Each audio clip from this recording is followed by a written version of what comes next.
Hello everyone, আসসালামু আলাইকুম। আশা করি আপনারা সকলেই ভালো আছেন। আল্লাহর অশেষ রহমতে আলহামদুলিল্লাহ আমরাও ভালো আছি। তো আগামীকালকে হচ্ছে রোজার টুকিটাকি কিছু বাজার করে নিয়ে আসা হয়েছে। কালকে কাজের একটু চাপ থাকায় এগুলো আর ঠিকঠাক করা হয় নাই। তো আজকে হচ্ছে সেগুলো সকাল সকালে বের করে নেওয়া হয়েছে। এখানে হচ্ছে গুড়, ছোলা, এরপরে চিনি টিনি এগুলো ছিল। তো এদিকে এগুলো বের করছিলাম আর ওদিকে ওরা পলি ব্যাগ ছিঁড়ে ছিঁড়ে বের করে ফেলেছে। তো সেটাই হচ্ছে প্লেটের মধ্যে পড়ে আর ওগুলো নিয়ে হচ্ছে ওরা খেতে শুরু করে, দুই ভাই বোন একসাথে। কোনো কাজ করতে গেলে ওরা দুইজন প্রচুর পরিমাণে জ্বালায় আর কি। যাদের ঘরে বেবি আছে তারাই জানে।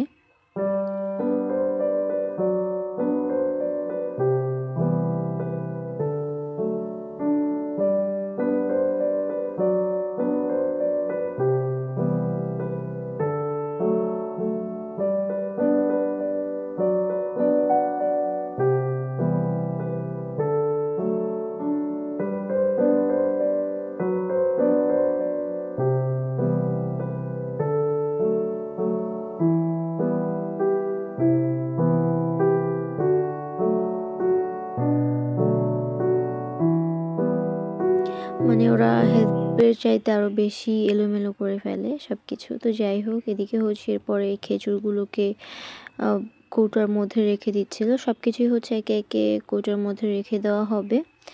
তো এরপরে হচ্ছে ডালগুলোকেও রেখে দিয়েছে আম্মু, আর এদিকে চিড়া রেখে দিয়েছিল। সব কিছুই কিন্তু রমজানের জন্যই আনা হয়েছে। তো অল্প অল্প করে আনা হয়েছে, যেহেতু আমাদের পরিবারের সদস্য কম।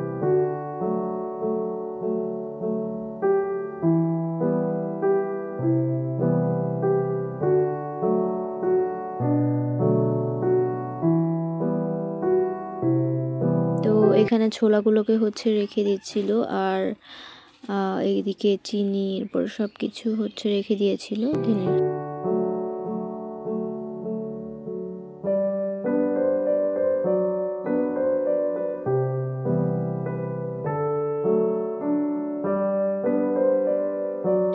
গুড় হচ্ছে ফ্রিজের মধ্যে রেখে দিয়েছে। তো যাই হোক, এদিকে হচ্ছে মাংস এনেছিল, সেগুলোই হচ্ছে এখন ঢেলে এরপর ছোট ছোট করে প্যাকেট করে রেখে দিবে। অল্প অল্প করে, মানে যতটুকু একদিনের প্রয়োজন ওরকম করে প্যাকেট করে রেখে দিবে। তো আমার আজকে এই ভিডিওটা যদি ভালো লাগে তাহলে অবশ্যই একটা লাইক দিয়ে এরকম আরও ভিডিও পেতে ভিডিওটা ইউটিউব থেকে দেখে থাকলে প্লিজ আমার চ্যানেলটাকে সাবস্ক্রাইব করে পাশে থাকা বেল বাটনটি অন করে দিবেন। এতে করে যখনই আমি কোনো ভিডিও আপলোড করব সাথে সাথে কিন্তু আপনাদের কাছে নোটিফিকেশান চলে যাবে। আর যদি ভিডিওটা ফেসবুক থেকে দেখে থাকেন তাহলে প্লিজ আমার পেজটাকে ফলো দিয়ে রাখবেন।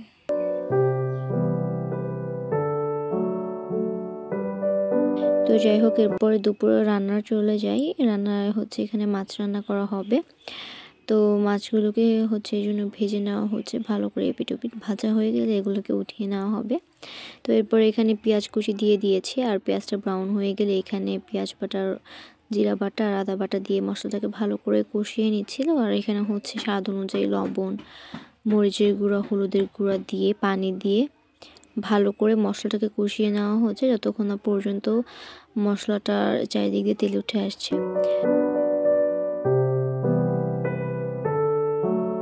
তো এরপরে হচ্ছে কিছু টমেটো দিয়ে এরপরে পানি দিয়ে ঢাকনা দিয়ে ঢেকে রাখবে যখন মশলাটা শুকিয়ে যাবে। এরপরে আবার সামান্য একটু পানি দিয়ে এরপর এখানে মাছগুলো দিয়ে লাস্টে ধনিয়া পাতা দিয়ে নামিয়ে ফেললেই কিন্তু হয়ে যাবে। এরপরে হচ্ছে এখানে শাক ভাজি করবে। তো শাক ভাজির জন্য এখানে শাক দিয়ে দিয়েছে। এরপর এখানে কাঁচা মরিচ আর পেঁয়াজ কুচি দিয়ে দিবে, আর এটাকে হচ্ছে সিদ্ধ করে নিব।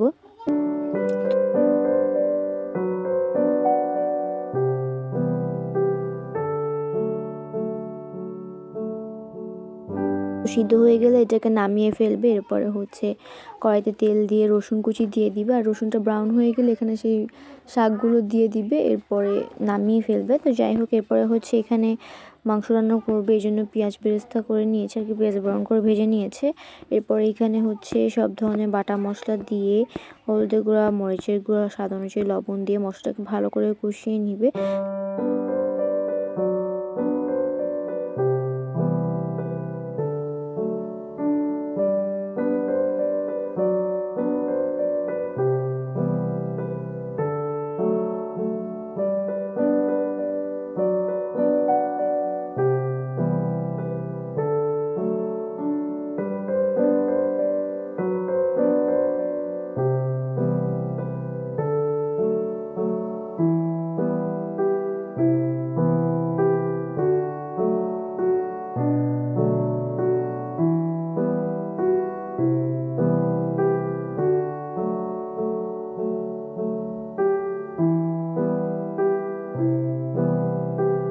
এরপরে হচ্ছে এখানে রাঁধুনি মাংস মশলা দিয়েছিল।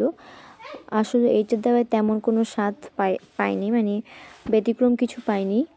এটা দেওয়ার কারণে আমার কাছে মনে হয়েছে হয়তো বা স্বাদ আরও কমেছে, এরকম কিছু। এক্সট্রা করে যে আরও বেশি সুস্বাদু হবে সেরকম কিছুই না। তো এরপরে হচ্ছে ভালো করে কষিয়ে নেওয়া হয়ে গেলে এখানে মাংস দিয়ে মাংসটাকে মশলার সাথে ভালো করে মিশিয়ে নিতে হবে। এরপর একটু পানি দিয়ে লাস্টে হচ্ছে এখানে তেজপাতা আর কাঁচামরিচ আর পেঁয়াজ কুচি দিয়ে এটাকে ঢাকনা দিয়ে ঢেকে রাখবে। আর এদিকে হচ্ছে ডাল ভিজিয়ে রেখেছিল বড়া তৈরির জন্য, হচ্ছে ডাল বেটে রেখে দিবে ফ্রোজেন করে। তো সেটার জন্য হচ্ছে আগামীকালকে ডাল ভিজিয়ে রেখেছিল, তো সেটাই হচ্ছে এখন বেটে নিবে। শিলপাটা ভালো করে ধুয়ে নিয়েছিল, এরপর এখন এটা বেটে নিবে। আর ওইদিকে অলরেডি মাংসটা রান্না শেষ। তো মাংসটা অলরেডি রান্না শেষ, এখন হচ্ছে এটাকে নামিয়ে ফেলা হবে। আর এরপরে হচ্ছে এখানে ছোলা সিদ্ধ করতে দিয়েছিল, এটাও কিন্তু আগের দিন রাতেই ভিজিয়ে রেখেছিল, এখন এটাকে সিদ্ধ করতে দিয়ে দিবে।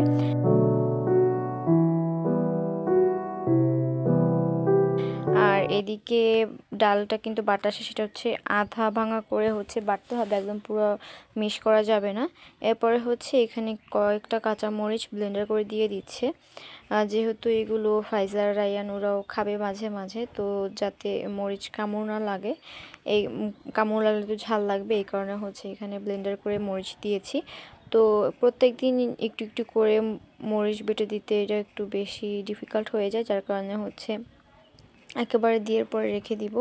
তো এদিকে হচ্ছে এগুলোকে বক্সের মধ্যে করে রেখে দিচ্ছি, যতটুকু মানে লাগবে ততটুকু জাস্ট বের করে যাতে বড় করে তৈরি করা যায়, এই কারণে হচ্ছে ভাগ ভাগ করে রাখছি।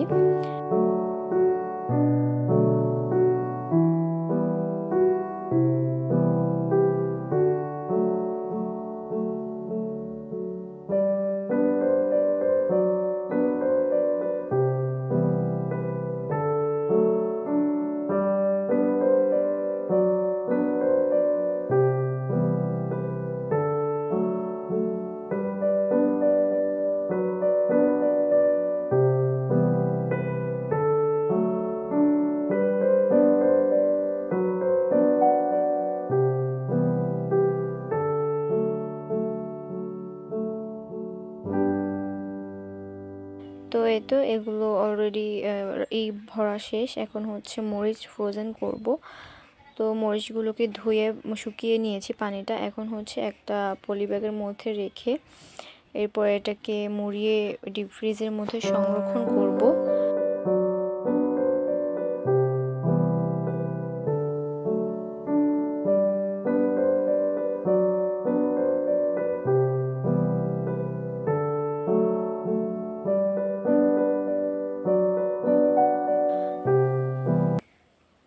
তো এই তো এগুলো সব কিছু রেডি, এখন হচ্ছে ফ্রিজে রাখতে যাব। আর আমি একটা কাজ করতে গিয়েছি, আর সেটা যে ঝামেলা হবে না সেটা না হয়ে পারে।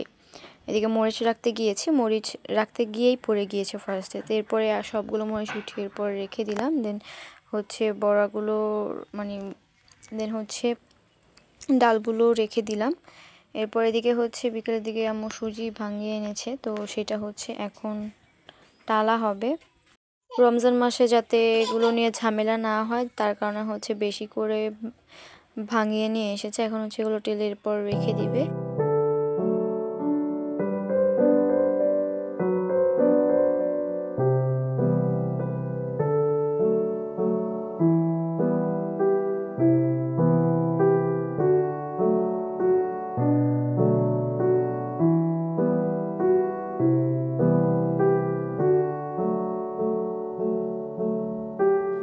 আর এদিকে ছোলাগুলো কিন্তু অলরেডি সিদ্ধ করা হয়ে গিয়েছে, তো পানিটাকে ছেঁকে হচ্ছে নিয়ে এসেছে, এখন হচ্ছে ছোট ছোট পলি ব্যাগে করে রেখে দিবে।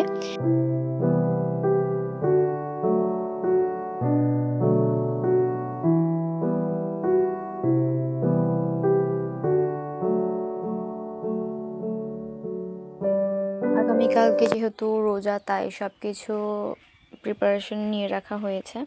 তো ইনশাআল্লাহ আগামীকালকে রোজা রাখবো। সবার সুস্থতা কামনা করে আমি আমার আজকে এই ভিডিওটা এখানেই শেষ করছি। দেখা হবে পরবর্তী কোনো ভিডিওতে। সকলেই ভালো থাকবেন, সুস্থ থাকবেন। আল্লাহ হাফেজ।